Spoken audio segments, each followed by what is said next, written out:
وَلْتَكُن مِّنكُمْ أُمَّةٌ يَدْعُونَ إِلَى الْخَيْرِ وَيَأْمُرُونَ بِالْمَعْرُوفِ وَيَنْهَوْنَ عَنِ الْمُنكَرِ وَأُولَئِكَ هُمُ الْمُفْلِحُونَ۔ السلام علیکم ورحمۃ اللہ وبرکاتہ۔ الحمدللہ وکفی وسلام علی عبادہ الذین اصطفی، اما بعد فاعوذ باللہ من الشیطان الرجیم، بسم اللہ الرحمن الرحیم۔ محمد رسول اللہ والذین معہ اشداء علی الکفار رحماء بینہم تراہم رکعا سجدا یبتغون فضلا من اللہ ورضوانا سیماہم فی وجوہہم من اثر السجود ذالک مثلہم فی التوراۃ ومثلہم فی الانجیل۔ رب اشرح لی صدری ویسر لی امری واحلل عقدۃ من لسانی یفقہوا قولی۔ بات چل رہی ہے منہج حق کی وضاحت۔ اس تعلق سے فرقہ اخوان المسلمین اور اس کی خفیہ تنظیموں سے انتباہ، اس تعلق سے کچھ باتیں ہم جانیں گے۔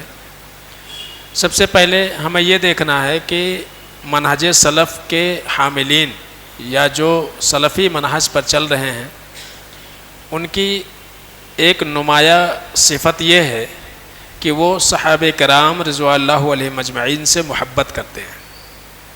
تو ہمارا یہ امتیاز ہے کہ ہم صحابہ سے محبت کرتے ہیں، صحابہ کو ان کے شایان شان ان کا مقام دیتے ہیں، اس لیے کہ صحابہ سے محبت کرنا یہ دین ہے۔ اللہ تعالیٰ نے قرآن عزیز کے اندر صحابہ کی تعریف کرتے ہوئے فرمایا محمد رسول اللہ، کہ محمد صلی اللہ علیہ وسلم اللہ کے رسول ہیں۔ والذین معہ، اور نبی کے ساتھ میں جو لوگ ہیں یعنی صحابہ، اشداء علی الکفار، وہ کافروں کے اوپر سخت ہیں، رحماء بینہم، اور آپس میں بڑے نرم دل ہوتے ہیں، تراہم رکعا سجدا، جب بھی تم انہیں دیکھو گے تو رکوع اور سجدہ کرتا ہوا پاؤ گے۔ یعنی صحابہ کے عبادتوں کا یہ عالم ہے، یبتغون فضلا من اللہ ورضوانا، وہ ہمیشہ اللہ رب العالمین کا فضل اور اللہ کے رضامندی ہی تلاش کرتے رہتے ہیں۔ سیماہم فی وجوہہم من اثر السجود، اور اسی طرح سے ان کی پہچان ان کے سجدے کے نشان سے ہے۔ اور اللہ فرماتے ہیں ذالک مثلہم فی التوراۃ ومثلہم فی الانجیل، صحابہ کی یہی نمایاں صفات اللہ نے تورات اور انجیل دونوں میں بیان کی ہے۔ تو صحابہ کے تئیں ہمارا جو منہج ہے، موقف ہے، وہ یہ ہے کہ ہم صحابہ سے محبت کرتے ہیں، ان کا جو مقام ہے، ان کی جو شان ہے، ہم اس کو مانتے ہیں، اور خاص طور سے ہم یہ مانتے ہیں کہ صحابہ سے محبت کرنا یہ عین ایمان ہے۔ بلکہ اللہ کے رسول صلی اللہ علیہ وسلم نے یہ فرمایا کہ انسان کے ایمان کی علامت ہی صحابہ سے محبت کرنا ہے۔ اللہ کے نبی صلی اللہ علیہ وسلم نے فرمایا آیت الایمان حب الانصار، کہ اگر کوئی انصار سے محبت کرتا ہے تو یہ اس کے ایمان کی نشانی ہے کہ وہ مومن ہے۔ وہ آیت النفاقی بغض الانصار، اور اسی طرح سے انصار سے نفرت کرنا، بغض رکھنا، یہ نفاق کی نشانی ہے۔ تو اس سے یہ پتہ چلا کہ ہمارا جو منہج ہے وہ یہ ہے کہ ہم صحابہ سے محبت کرتے ہیں، اور اسی طرح سے نہ صرف صحابہ سے بلکہ صحابہ کرام رضوان اللہ علیہم اجمعین کی اتباع کرنے والے، یعنی جن کو ہم تابعین کے نام سے جانتے ہیں، تابعین سے بھی ہم محبت کرتے ہیں، اور ان کے بعد قیامت تک جتنے لوگ بھی آئیں گے جو صحابہ کرام رضوان اللہ علیہم اجمعین، تابعین، تبع تابعین کے نقش قدم پر چلنے والے ہوں گے، ان سے بھی ہم محبت کرتے ہیں۔ اور خاص طور سے اللہ تعالیٰ نے ان کے لیے مغفرت کی دعا کرنے کا حکم دیا۔ والذین جاءوا من بعدہم یقولون ربنا اغفر لنا ولاخواننا الذین سبقونا بالایمان۔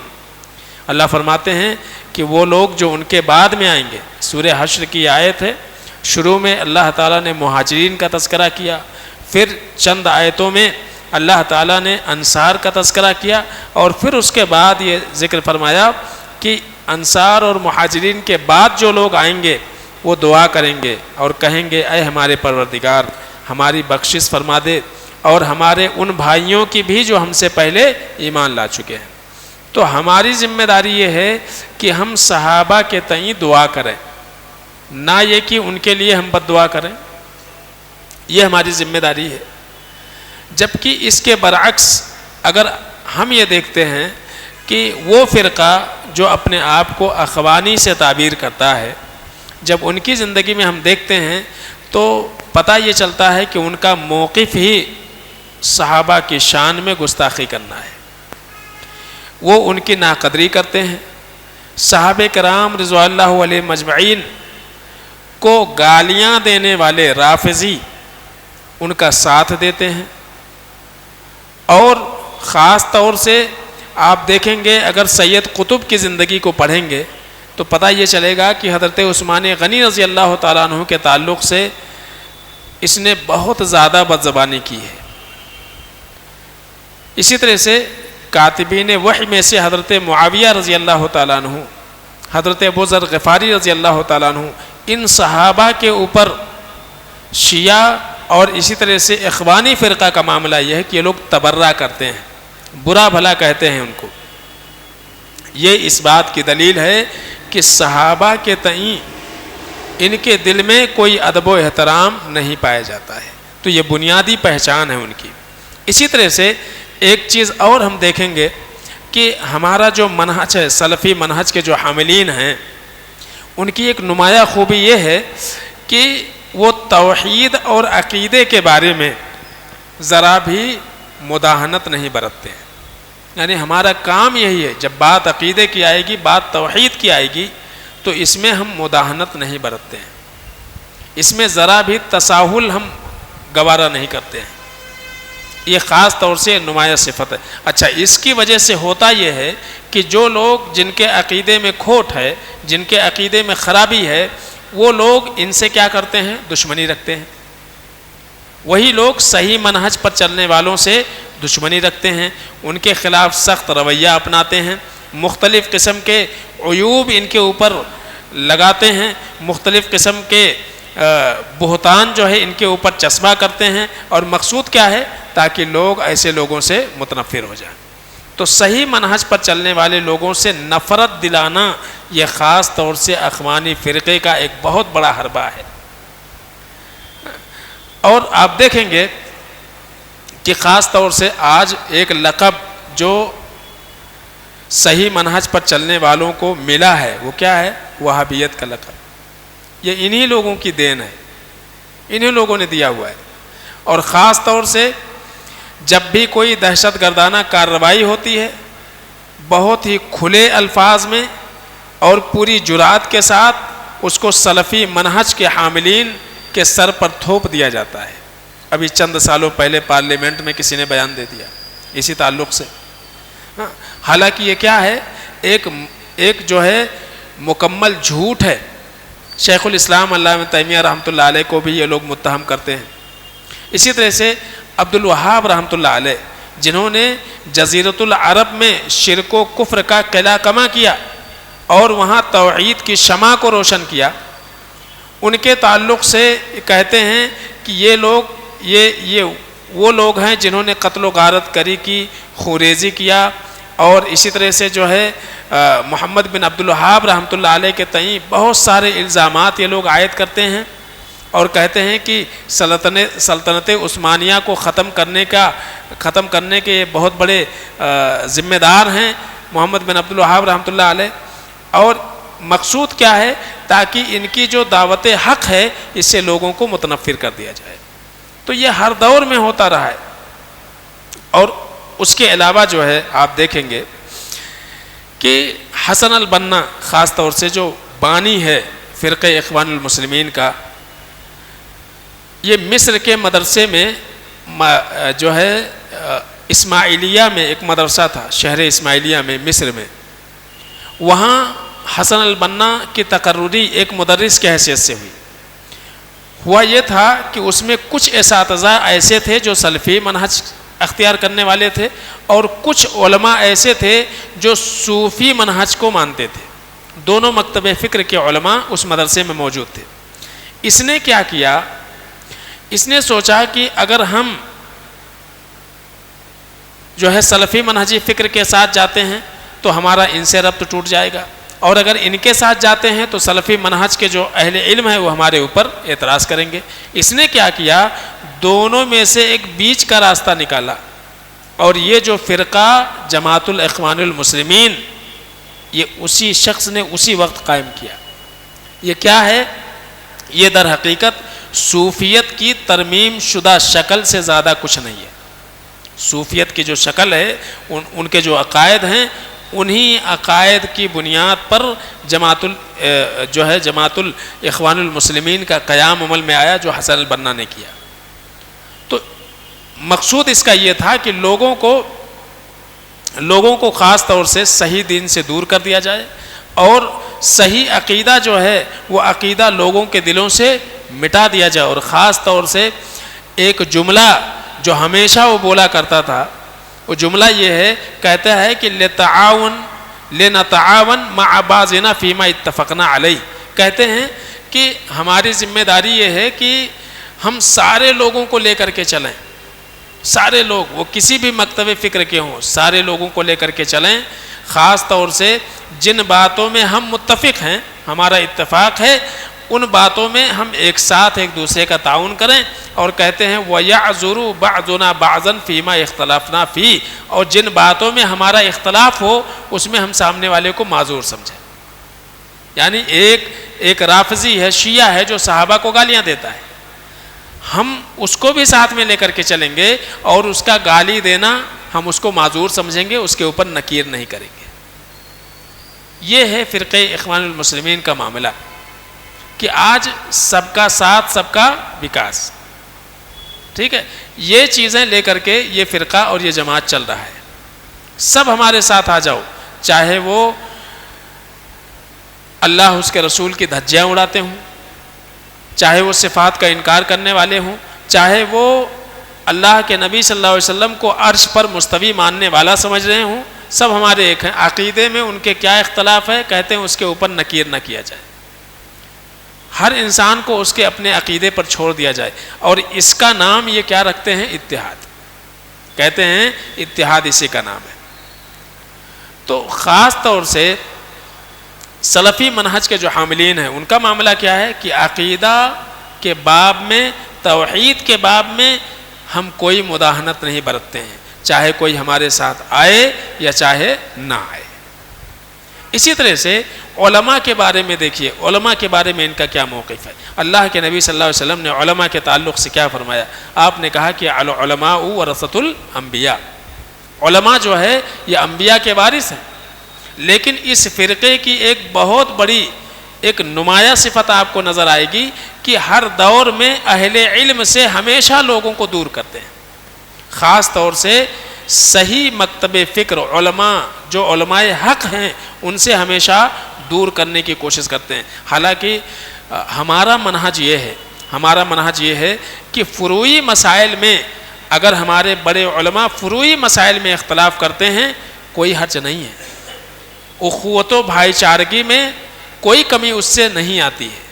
ہر ایک کا اپنا اجتہاد ہے، اجتہادی مسائل ہیں، وہ اپنی جگہ پر ہیں. لیکن اصولی چیزوں میں اگر اختلاف ہے تب پھر ہم اختلاف کرتے ہیں. تو یہاں معاملہ یہ ہے کہ ہم یہ سمجھتے ہیں کہ خاص طور سے فروعی مسائل میں ہر ایک کی اپنی جستجو ہے، چاہے امام ابو حنیفہ رحمۃ اللہ علیہ ہوں، امام الشافعی ہوں، امام احمد بن حنبل ہوں، امام مالک ہوں، ہر ایک کی اپنی کوششیں ہیں.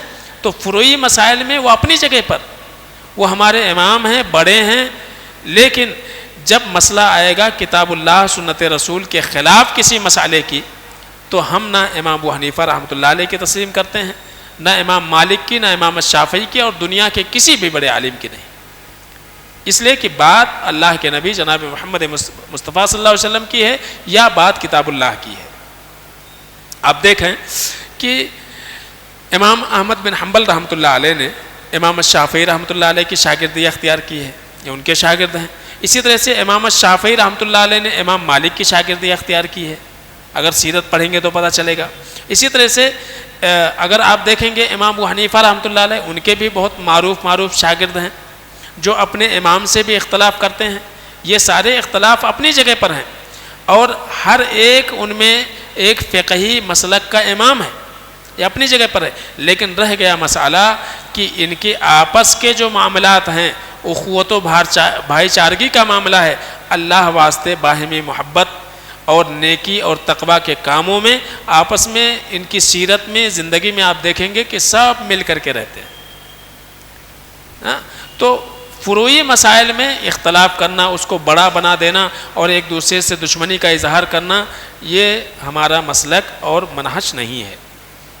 لیکن اس کے برعکس آپ دیکھیں گے کہ ان کے ہاں آپ یہ چیز جو نظر آئے گی کہ یہ لوگ اہل علم سے، خاص طور سے علماء حق سے، یہ لوگوں کو دور کرنے کی کوشش کرتے ہیں۔ نہ تو کسی بڑے عالم کی ہم نشینی اختیار کرنے کی کوشش کرتے ہیں، اور نہ ہی کسی پیش آمدہ ہنگامی مسائل میں یہ جاننے کی کوشش کرتے ہیں کہ ہمارا موقف اس میں کیا ہونا چاہیے۔ آپ دیکھیے داعش کا فتنہ اٹھا تو سب سے پہلے بڑے عالم اور بڑے جن کو یہ لوگ بڑا سمجھتے ہیں، سب سے پہلے اس نے اپنا بیان دیا۔ عراق میں جب معاملہ اٹھا تھا، خاص طور سے داعش کا، اور اسلامی حکومت کے قیام کی خبر جب پہنچی تو سب سے پہلے جو ہے اپنی موافقت کا اظہار ندوہ کے بڑے عالم نے کر دیا، سمجھ رہے نا؟ تو خاص طور سے اہل علم کی صحبت اگر اختیار کرتے، بڑے علماء حق کہ اگر ہم نشینی اختیار کرتے تو پھر سمجھ میں آتا کہ کیا حق ہے کیا سچ ہے۔ بعد میں دنیا سمجھ گئی کہ داعش کیا ہے، ایک دہشت گرد تنظیم ہے۔ تو اس کا سب سے بڑا مسئلہ یہی ہوتا ہے کہ نہ تو اہل علم سے ربط کرتے ہیں جو علماء حق ہیں، نہ ہی ان کے فتووں کی طرف رجوع کرتے ہیں، نہ ہی ان کے نصیحتوں پر عمل کرتے ہیں۔ آج جتنے بھی نوجوان خاص طور سے ان سارے معاملات میں اٹھائے جاتے ہیں، اس کی بنیادی وجہ یہ ہے کہ علماء حق سے یہ لوگ دور ہو جاتے ہیں۔ علماء سے دور کریں نوجوانوں کو، یہی یہ لوگ کرتے ہیں کہ علماء سے دور کر دیں، اور اس طرح سے جو ہے شیطان کے جال میں بہت آسانی سے ایسے نوجوان پھنس جاتے ہیں جو علماء حق سے دوری اختیار کرتے ہیں۔ تو خاص طور سے ان کے ٹارگٹ جو ہوتے ہیں وہ نوجوان طبقہ ہوتا ہے۔